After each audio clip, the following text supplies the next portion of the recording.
வணக்கம். இது உங்கள் ஊடகம், தமிழர்களுக்கான ஊடகம் ஜீவா டுடே. விடுதலை சிறுத்தைகளின் பிடியில் தான் இன்னைக்கு இருக்கு. அவர் நினைச்சாதான் ஆட்சி அமைக்க முடியும், அவர் நினைச்சாதான் விஜய்க்கு பெரும்பான்மை வருங்கிற மாதிரியான ஒரு சூழல் இருக்கு. அவர் ஆட்சி அமைக்கிறதுக்கு யாரையும் போய் நேரில் அழைக்கல விஜய். இடதுசாரிகளையோ யாரையும் நீ ஆதரவு தாங்கன்னு கேட்கல. இடதுசாரிகள் ஆதரவு கொடுத்ததற்கு பிறகு நன்றி தெரிவிக்க மட்டும் போயிருக்கிறாரு. அப்ப விடுதலை சிறுத்தைகளையும் சந்திப்பாருன்னு சொன்ன நேரத்தில் அது கொஞ்சம் நின்றுகிட்டு இருக்கு. தருவாங்களா தரமாட்டாங்களா அப்படிங்கிற ஒரு கேள்வியில் இருக்கு. இந்த நிலையில் துணை முதலமைச்சர் பதவி கேட்கிறாங்க அப்படிங்கிற மாதிரி விஜய் தருவாரா அப்படிங்கிற மாதிரி ஒரு கேள்வி இருக்கு. இந்த நிலையில் நான் ஒரு சில கேள்விகளை சந்தேகங்களை முன்வைக்கிறேன். ஏன் ஒரு ஒரு நான் சில செய்திகளை கூட விஜய்க்கு சொல்றேன்னு கூட நம்ம வச்சுக்கலாம். ஏன்னு கேட்டீங்கன்னா, இன்னைக்கு விஜய்க்கு ஆதரவா பேசுறவங்க பலரும் விஜயோ விஜய் கட்சியினரோ அப்படி பேசுறது இல்லை. இந்த விஜய்க்கு ஆதரவா பேசுற பலர் எனக்கு தெரிஞ்சு விஜய் தலித்துகளுக்காக அதிகம் செய்யறாரு, பொது தொகுதியில தலித்துகளை நிப்பாட்டியிருக்காரு, மாவட்ட செயலாளர் தலித்துகள் ஆக்கியிருக்காரு. அந்த கட்சி ஆரம்பிச்சு 2 வருஷம் தான் ஆகுது. மாவட்ட செயலாளர் பவர்ஃபுல்லா பல தலித்துகளுக்கு அவர் ஏதோ செஞ்ச மாதிரி தொடர்ச்சியா சொல்றாங்க. அவர் ஏதோ பயங்கரமான அம்பேத்கர் கருத்துக்களை படிச்சுட்டாரு, அம்பேத்கரியம், இரட்டை வாக்குரிமை இதெல்லாம் படிச்சுட்டாரு, பெரியார் அம்பேத்கர் உறவு, நீதி கட்சி, ஜுசில் பார்ட்டி எல்லாமே படிச்சுட்டு குடியரசு கட்சி தோன்றியதுல இருந்து எல்லா வரலாறையும் படித்தவர் அவர். அப்படிங்கிற ரேஞ்சுக்கு விஜய் ஆதரவா பேசுறவங்க பலர் பேசுவதை நாம கேட்டிருக்கிறோம். சோ அப்படியான ஒரு சூழல் இப்ப விஜய்க்கே கிடைச்சிருக்கு. அவருடைய தலித் ஆதரவை காண்பிக்க இப்ப அதிமுகனா இடைநிலை சாதிகளுக்காக இருக்கு, மாவட்ட செயலாளர் தலித் எத்தனை பேர் இருக்கிறாங்க, பொது தொகுதியில தலித்து நிப்பாட்டுமா, இந்த கேள்வியை கேட்டு கேட்டு விஜய் செய்கிறார். விஜய் பாருங்க பொது தொகுதியில நிப்பாட்டிட்டாரு தலித்துகளை. இவர் வேட்பாளர் யாருன்னே விஜய்க்கு தெரியாது, வேட்பாளர் யாருன்னு மக்களுக்கும் தெரியாது.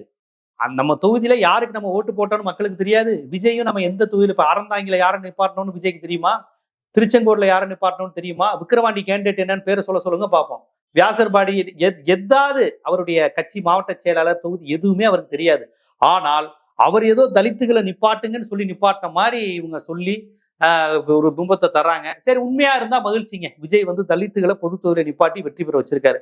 அந்த தலித்துகள் அம்பேத்கரிஸ்டா பெரியாரிஸ்டாலாம் தெரியல, மக்களுக்கு யாருன்னே தெரியாம ஓட்டு போட்டிருக்காங்க. ஏதோ ஜாதி பார்த்து தலித் அதனால வாக்களிக்கிறேன்னு ஒவ்வொரு 1 இயரும் நாடாரும் பிளான் பண்ணி வாக்களிச்ச மாதிரி சொல்றாங்க. சரி, ஓகே, அப்படியே வாக்களிச்சு தலித்துகள் பொது தொகுதியில ஜெயிச்சதாவே இருக்கட்டும்.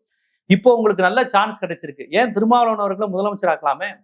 நான் தொடர்ச்சியா விவாதங்களை அதான் சொல்றேன். நீங்க எதுக்கு டெப்டி சிஎம் கொடுக்குறீங்க? நீங்க தான் தலித்துகளுக்கு அதிகம் செய்ய விரும்பினா விடுதலை சிறுத்தைகள் தலைவருக்கு நீங்க முதலமைச்சர் பதவியே கொடுங்க. இப்படி ஒரு வாய்ப்பு கிடைக்காதுல்ல. திமுக தொங்கு சட்டசபை இப்படி கேட்கக்கூடிய சூழல் கூட அமையுமா அமையாதான்னு தெரியாது. அந்த வாய்ப்பு உங்களுக்கு வந்துருச்சு. வரலாற்றுல சொல்லிக்கலாம்ல, நாங்க ஒரு தலித்த முதலமைச்சர் ஆக்கிட்டாரு நடிகர் விஜய்னு. நீங்க முதலமைச்சர் பதவியே கொடுங்க.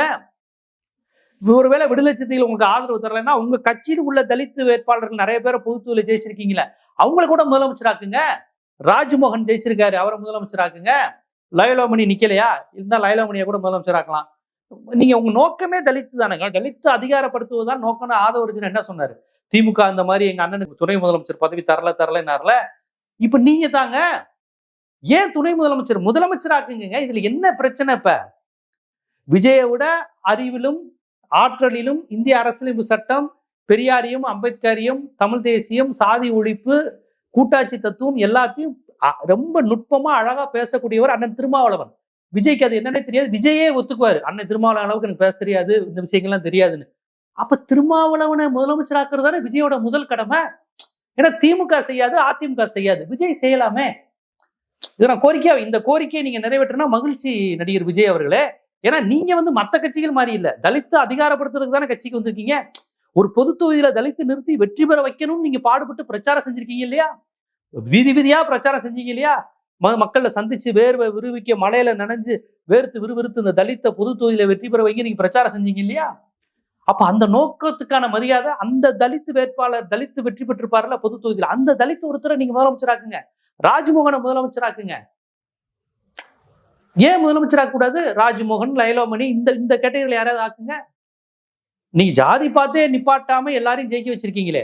ஆனா ஸ்ரீரங்கத்துல மட்டும் கரெக்டா ஜாதி பார்த்துட்டீங்களோ, தெரியாதனமா மிஸ் ஆயிருச்சு. அப்படிதானே? ஸ்ரீரங்கத்துல நீங்க ஜாதி பார்க்கல, ஸ்ரீரங்கத்திலயும் மயிலாப்பூர்லயும் மட்டும் எப்படி நீங்க ஜாதி பார்த்தீங்க தெரியல.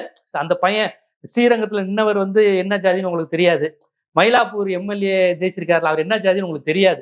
நீங்க ஒரு முஸ்லீமா தான் நிக்க வைக்கணும்னு நினைச்சிருப்பீங்க, ஒரு முஸ்லீமையோ தலித்தையோ மயிலாப்பூர்ல நிக்க வைக்கணும்னு நினைச்சீங்க. ஆனா பாருங்க, யாரோ சதி செஞ்சு அங்க அப்படி ஆயிட்டாங்க. மற்றபடி நீங்க ஜாதி பார்க்க மாட்டீங்க. எல்லா தொகுதியிலும் ஜாதிக்கு எதிராக தான் நிப்பாட்டணும், எல்லா தொகுதியிலையும் தலித்தை நிப்பாட்டணும், மாத்தி நிப்பாட்டணும்னு நினைச்சீங்க. அது 2 தொகுதி மட்டும் மிஸ் ஆயிடுச்சுன்னு நினைக்கிறேன். ஓகே, சோ இப்ப உங்களுக்கு ஒரு அரிய வாய்ப்பு வந்திருக்கு. எனக்கு தெரிஞ்சு இயக்குனர் பா ரஞ்சித் விஜயை ரொம்ப பாராட்டிக்கிட்டு இருக்காரு. அநேகமா அவர் ஒரு பட்டியல் வச்சிருப்பாரு. அக்கா பொற்குடி அவங்க இருக்கிறாங்க, ராஜ்மோகன் இருக்கிறாங்க, அண்ணன் திருமாவளவன், அண்ணன் வன்னியரசு, எத்தனையோ பேரை நீங்க முதலமைச்சராக்குவே நீங்க வாக்குவதற்கான அரிய வாய்ப்பு வந்திருக்குங்க. இன்னும் உங்க கட்சியில் உள்ள தலித் வேட்பாளர்கள் இல்லைன்னா அண்ணன் திருமாவளவன், வன்னியரசு போன்றவர்கள் நீங்க முதலமைச்சராக்கலாம். அது என்ன துணை முதலமைச்சர்? இது அண்ணன் திருமாவளவனே கேட்டாரு. நீங்க திமுக கூட்டணியில இருக்கும்போது திருமாவளவன் வந்தா துணை முதலமைச்சர் நீங்க. அப்ப அவர் கேட்டாரு, அது என்ன துணை முதலமைச்சர்? முதலமைச்சராக்குவேன்னு சொல்லு அப்படின்னீங்க. இப்ப உங்களுக்கு வாய்ப்பு வந்திருக்கு. திமுக கூட்டணியில இருக்கும்போது நான் துணை முதலமைச்சர் ஆக்குறேன், துணை முதலமைச்சர் ஆக்குறேன் நீங்களே. இப்போ உங்க கையில வாய்ப்பு இருக்கு. முதலமைச்சரே ஆக்குங்கிறேன் நான். முதலமைச்சர் ஆக்குங்க, ராஜ்மோகன் ஆக்குங்க. அண்ணன் திருமாவளவன் வரமாட்டேன்ட்டாருன்னா வன்னியரசு வரமாட்டேன்ட்டாருன்னா ராஜ்மோகன் லைலோமணி மாதிரி எத்தனையோ கேண்டிடேட், தலித் கேண்டிடேட் எத்தனையோ பேர் வெற்றி பெற்று இருக்காங்களே, அவங்களெல்லாம் ஆக்குங்க. அவங்களெல்லாம் நீங்க முதலமைச்சராக்கி அழகு பாருங்க. ஏன்னா நீங்க அம்பேத்கர் சிந்தனைகளை கொண்டு வர்றதுக்கு தானே வந்திருக்கீங்க. அதே மாதிரி பா ரஞ்சித் ஏன் இன்னும் அறிக்கை விடாம இருக்காருன்னு தெரியல. ஏன்னா திமுக தலித்துகளுக்கு எதிராக இருக்கு, மாவட்ட செயலாளரா தலித்து தரல, பொது தொகுதியில தலித்து தரலன்னு அவ்வளவு ஆவேசப்பட்ட பா ரஞ்சித் இன்னைக்கு ஒரு தொங்கு சட்டசபை விடுதலை சிறுத்தைகளை நம்பிதான் தாவைக்காவே இருக்கு. இந்த நிலையில் தலித்தை முதலமைச்சராக்கு, தலித்தை துணை முதலமைச்சராக்கு, தலித்துக்கு அதிகாரம் தரணும், தாவைக்கா கட்சியில உள்ளவங்களுக்கு முக்கிய தரணும், இல்லைன்னா அவங்கள முதலமைச்சராக்கணும் பா ரஞ்சித் ஏன் கேட்கல? இப்ப விஜய் கட்சியை சேர்ந்தவங்க ஜாதி பார்க்காம விஜய் நிப்பாட்டி இருக்காருங்கிறாங்க. மக்கள் ஜாதி பார்க்காம வாக்களித்தது உண்மையா? பொற்குடி அவர்களையே தோக்கடிச்சிருக்காங்கல்ல.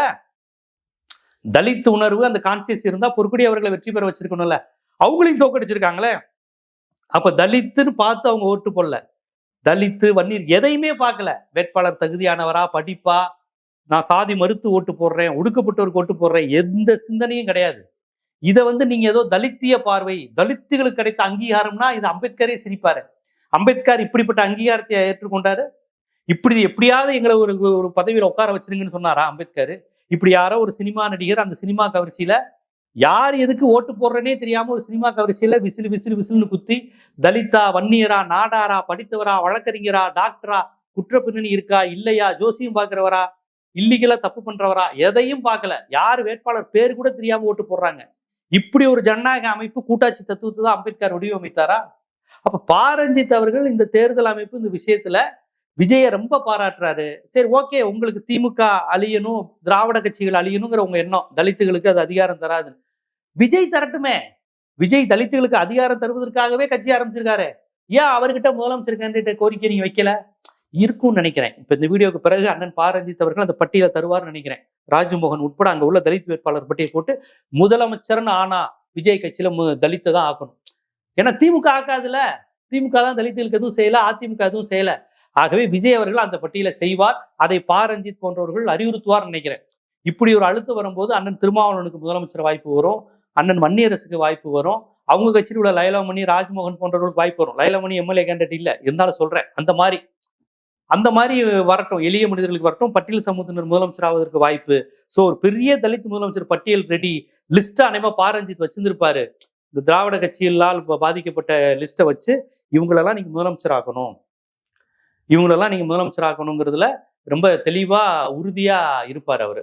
சோ பா ரஞ்சித் விஜய்க்கு அநேகமா ஆளுநருக்கு நீங்க ஆதரவு கடிதம் கொடுக்குற லிஸ்ட் வரும்போது பா ரஞ்சித் ஒரு லிஸ்ட்டை கொடுத்து அண்ணன் திருமாவளவன்ல இருந்து வன்னியரசுல இருந்து சில தலித் முதலமைச்சர்கள் பட்டியலை கொடுத்து இவங்களெல்லாம் நீங்க முதலமைச்சராக்குங்க அப்படின்னு கொடுப்பாரு. விஜயும் சாதியற்ற மனநிலை இல்ல, சாதிக்கு எதிரானவர், அம்பேத்கரை படிச்சுக்கிட்டு இருக்கிறாரு, பெரியாரை படிச்சவர், அதனால அவரும் உடனடியாக தலித்தை தான் முதலமைச்சர் ஆக்குவேன் அப்படின்னு ஆக்குவாரு. ஆதவ அர்ஜுனாவும் தலித்த முதலமைச்சர் ஆக்கணுங்கிறதுக்காக தானே பாடுபட்டு இருக்காரு, அதுக்காக தானே வாழ்ந்துட்டு இருக்காரு. சோ அவரும் அந்த விஷயத்த கொண்டு எப்படியாவது தலித்த முதலமைச்சர் ஆக்கிடுவாங்க அப்படின்னு நம்ம எதிர்பார்க்கலாம். ஏன்னா இன்னைக்கு கூட வன்னியரசு ஒண்ணு துணை முதலமைச்சர் இல்லாட்டி தலித் முதலமைச்சர் அப்படிங்கிற மாதிரி எல்லாம் கேட்டிருக்காரு. விஜய் அவர்கள் வரட்டுமே. இந்த மாதிரி ஒரு ஆல்டர்னேட்டிவ் வரும்போது மாற்றம்ங்கிறது இதுதானே. அப்ப இந்த மாற்றத்தை கொண்டு வாங்க. அந்த பட்டியல் அனைவரும் பா ரஞ்சித் அவர்கள் வைத்திருப்பார் அப்படின்னு நினைக்கிறேன்.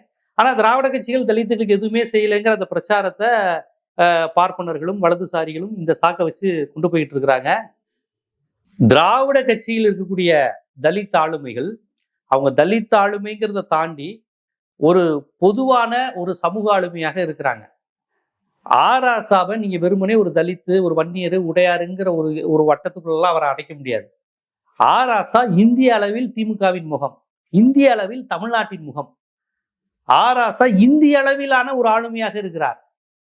அது திமுக தான் சாத்தியம். பருதி இனம் மருதி திமுகவே தோத்து போன போது ஒரே ஆள் ஒரு சிங்கம் மாதிரி இருந்து அன்னைக்கு ஜெயலலிதா அமைச்சரவையில நின்ன ஒரே திமுக காரு பருதி இளமழுதி. கலைஞரே சொல்லுவாரு, சிங்கம் நான் இருந்தா சிங்கம் பருதி இளமழுதி இருக்காயா சிங்கம் அப்படின்னு. சத்தியவாணி முத்து முதுகுளத்தூர் கலவரத்தை பற்றி பிரச்சனை நடந்த போது அன்னைக்கு காமராஜர் ஆட்சி நடன பல்வரட்சி அன்னைக்கு இருந்த திமுக அண்ணா எல்லா சட்டசபையில அன்னைக்கு முதுகுளத்தூர் கலவரத்தை பற்றி பேசுனது சத்தியவாணி முத்து. இப்படி பலரை நம்ம சொல்லலாம் எவ்வளவு ஆளுமைகளை உருவாக்கியிருக்காங்கன்னு. பொது தொகுதியில கலைஞர் சிடி தண்டபாணியை வெற்றி பெற வைத்தார். பொது தொகுதி திருச்சி மாதிரி உங்களுக்கு கல்லரும் முத்தரையரும் அதிகமா இருக்கிற பகுதியில ஒரு தலித்த ஒரு வெற்றி பெற வைத்தாங்க ஜெயலலிதா. வை பாலசுந்தரங்கிற தலித் அமைப்பு தலித் தலைவர்களோடு நெருக்கமா இருந்து எம்ஜிஆர் அந்த விஏஓ சிஸ்டத்தை கொண்டு வந்தார்.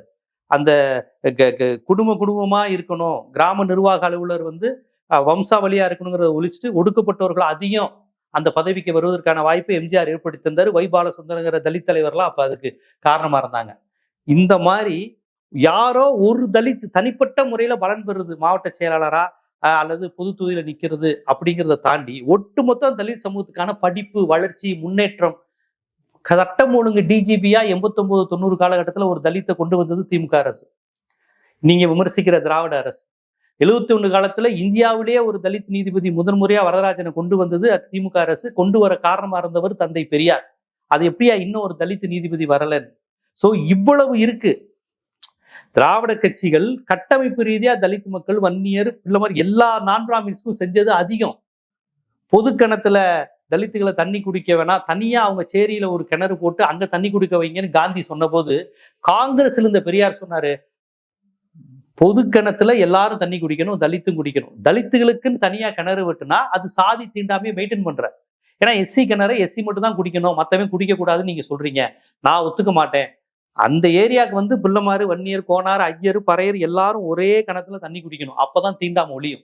நீ தலித்துகளுக்கு தனி பள்ளிக்கூடம், தலித்துகளுக்கு தனி கிணறு கட்டுவது ஏற்புடையதல்லன்னு காந்திட்டையே சண்டை போட்டு கடிதம் எழுதியவர் தந்தை பெரியார். அப்ப திராவிட கட்சி எந்த அளவுக்கு இந்த சாதிய கட்டமைப்பை மாற்றுவதற்கான முயற்சியில கொண்டு வந்திருக்கு. பவர் பாலிடிக்ஸ்ல நிர்வாக ரீதியாக நீங்க விமர்சனம் வைக்கிறதுங்கிறது எல்லா கட்சிகிட்டையுமே உண்டு. அது காங்கிரஸ்ட உண்டு, அந்தந்த கம்யூனிஸ்ட் கட்சி ஆளும் மாநிலம், காங்கிரஸ் ஆளும் மாநிலம், எல்லா மாற்றையும் நிர்வாக ரீதியான பிரச்சனை. நான் சொல்றது ஐடியாலஜிக்கலான கான்செப்ட். இந்த ஐடியாலஜிக்கான புரட்சி தலித்துகளுக்கும் பேக்வர்டு கிளாஸுக்கும் இஸ்லாமியர்களுக்கும் சாத்தியமானது தமிழ்நாட்டில் மட்டும்தான். அதை சாத்தியப்படுத்தியது நீதி கட்சி காலத்திலிருந்து திராவிட இயக்கத்தினுடைய தொடர்ச்சி, குறிப்பா 67க்கு அப்புறம் நடந்த மாற்றம். அதனாலதான் மிசு பாலச்சந்தர்லாம் இந்த திராவிட ஆட்சியை விமர்சனம் பண்ணி ஊழல் கட்சி, நாடு கெட்டு போச்சு, கவர்மெண்ட் ஆபீசர் சித்துப்பு மோசமாயிட்டான்னு படம் எடுத்தது. ஏன்னா 67க்கு அப்புறம் நான் பிராமின்ஸ் நிறைய பதவியில வந்துட்டாங்க. வன்னியர், கோனார், நாடார், பறையர், முஸ்லீம், இவங்கெல்லாம் கருப்பா இருக்கிற பலர் வந்துட்டாங்க. அது அவங்களால தாங்க முடியல. மற்ற ஸ்டேட் முழுக்க பிராமின்ஸ் டாமினேஷன் இருக்கு. தமிழ்நாட்டில் மட்டும் எல்லா சாதிகாரனும் அரசு அதிகாரியா இருக்கான், மீடியா பீப்புளாக. மீடியா பீப்புள் இப்பதான் நான் பிராமின்ஸ் வராங்க. அதை பார்த்துட்டு அந்த கோபம் எப்படியாவது திராவிடத்தை அடிக்கிறதுக்காண்டி திராவிடம் தலித்துகளுக்கு செஞ்சதா, திராவிடம் அவங்களுக்கு செஞ்சதா நம்ம கேள்வி கேட்கிறாங்க. உங்க கேள்வி உண்மையிலே முற்போக்கின் அடிப்படையிலும் தலித் மக்கள் மீதும் கரிசனத்தின் அடிப்படையில் இருக்கும் என்பது உண்மையானால் பாரஞ்சித் உட்பட பலருமே நீங்க அண்ணன் திருமாவளவன் முதலமைச்சராக்குங்க. அந்த வகையில் அது ஒரு பழுத்த பெரியாரிய சிந்தனைவாதி, தமிழ் தேசியவாதி திருமாவளவன் அவர்கள் முதலமைச்சராகட்டும். உங்க கட்சி தான் சாதிக்கு அப்பாற்பட்ட கட்சியாச்சு. அண்ணன் வன்னியரசம் முதலமைச்சராக்குங்க. இல்லைன்னா உங்க கட்சியை சேர்ந்த ராஜ்மோகனை முதலமைச்சராக்குங்க. விடுதலை சிறுத்தைகள் கூட்டணிக்கு வரலைன்னா ராஜ்மோகனை முதலமைச்சராக்குங்க. எனக்கு ராஜ்மோகன் நண்பர் கூட கிடையாது, நான் யாருன்னே தெரியாது. ராஜ்மோகனுக்கு என்ன யாருன்னு தெரியாது. ஆனா அவர் தலித்து, அவர் முதலமைச்சர் ஆகணும், நான் ஆதரிக்கிறேன், மகிழ்ச்சி, பாராட்டுறேன். ஒரு தலித்து முதலமைச்சர் ஆயிட்டாருல, பார்ப்போம். இப்படி வெறும் டோக்கனிசமா அடையாளமா ஒருத்தர் ஆக்குனா சரியா? இதைத்தானே பிஜேபி எல்லா இடத்துலையும் செய்யுதான்னு கேட்குறீங்க. நானே அந்த கேள்வியை கேட்டிருக்கேன். உங்களுக்கு இப்போதைக்கு விஜய் கட்சி ஒரு தலித் கட்சின்னு காமிக்கணும், அதானே? அப்ப அதையாவது செய்யுங்க குறைந்தபட்சம். எனக்கு இப்படி டோக்கனா அப்படி உருவாக்குறதுல 1000 விமர்சனம் இருக்கு. இப்ப எல்முருகனை உருவாக்கியிருக்காங்க, என்ன யூஸ்? ஒரு தலித் அமைச்சர், தலித்துகளுக்கு என்ன யூஸ்? முர்மு இந்தியாவின் உயர்ந்த பதவியிலேயே ஒரு தலித் இருக்கிறாங்க, என்ன யூஸ்? இதுக்கு முன்னாடி பழங்குடியினர் இருந்தாங்க, தலித்து குடியரசுத் தலைவர்லாம், சரி என்ன யூஸ் இருந்தது? கோவிலுக்குள்ள போக முடியல, கோவில போய் விளக்கமத்தை எடுத்து கூட்ட சொன்னாங்க ஒரு குடியரசுத் தலைவரை. ஆனா நிர்மலா சீதாராமன் கருவறைக்கு போய் கும்பிட்டு வந்தாங்க. இதைத்தான் பெரியாரிய அரசியல் பேசுது. உன்னை அடிப்படையில் நீ ஒரு சூத்திரனாவும் பஞ்சமனாவும் இரு, பதவிகள்ல என்ன வேணாலும் டோக்கனா அடையாளமா கொடுப்போங்கிறதா சனாதன மனுதர்ம அரசியல். அதை தலித்து முதலமைச்சராகியும் அவங்க செய்வாங்க. ஒரு பிற்படுத்தப்பட்டவரை பிரதமராகியும் சங்கராச்சாரியார் மிரட்டக்கூடிய நிலையில வைப்பாங்க. பிரதமர் மோடியவே சங்கராச்சாரியார் அறிக்கை விடுறாரு, நீ எப்படி ராமர் கோயிலுக்குள்ள போலாம் அப்படின்னு. இதுதான் மனு தர்மம், இதுதான் சனாதனம். இந்த அமைப்பை எதிர்த்து தான் திராவிடம், பெரியாரியம், முற்போக்கு அமைப்புகள் போராடுது. இந்த தத்துவம், இந்த கட்டமைப்பு புரிஞ்சுக்காம இன்னைக்கு இவங்கெல்லாம் தலித்துகளுக்கு எதிரி பெரியார் அமைப்புன்னு இவங்க உருவாக்குற கட்டமைப்பு கூடிய சீக்கிரத்துல உடைஞ்சிரும். இப்ப அண்ணன் விஜய் அவர்கள் வந்து ராஜ்மோகனை முதலமைச்சராகணும், இல்லைன்னா அண்ணன் திருமாவளவனை முதலமைச்சராகணும், இல்லைன்னா வன்னியரசை முதலமைச்சராகணும். ஏன்னா அவர் திராவிட கட்சிக்கு மாற்றா வந்திருக்காரு. அவர் செய்வார் என்று நம்புவோம். அண்ணன் பாரஞ்சித் நேரம் பட்டியல் எடுத்துட்டு விஜய்கிட்ட பார்க்க போவார். ஏன்னா பாரஞ்சித், வெங்கட் பிரபு, விஜய் 3 பேரும் நண்பர்கள் தான். அதனால இவர் விரும்புகிற தலித் அரசியலை விஜய் கையில் எடுப்பார். அண்ணன் திருமாவளவனை முதலமைச்சர், வன்னியரசு, ராஜ்மோகன், இந்த 3 பேர்ல யாராவது ஒருத்தர் முதலமைச்சரா அவங்க அறிவிக்கணும். இந்த வீடியோனால் இவர்கள் 3 பேரில் யாராவது ஒருத்தர் முதலமைச்சரானா இந்த வீடியோ போட்டதுக்காக நான் பெருமைப்படுவேன், மகிழ்ச்சி அடைவேன். பார்ப்போம் அப்படி விஜய் செய்கிறாரா என்று, பாரஞ்சித் அழுத்தம் கொடுக்கிறாரா என்று நாம் பொறுத்திருந்து பார்ப்போம். இது போன்ற அரசியல், சமூகம், சினிமா, பொருளாதாரம் போன்ற பல்வேறு விழிப்புணர்வு காணொளிகள் உங்களை வந்து சேருவதற்கு ஜீவா டுடே சேனலை சப்ஸ்கிரைப் பண்ணுங்க, ஆதரவு தாங்க. நன்றி.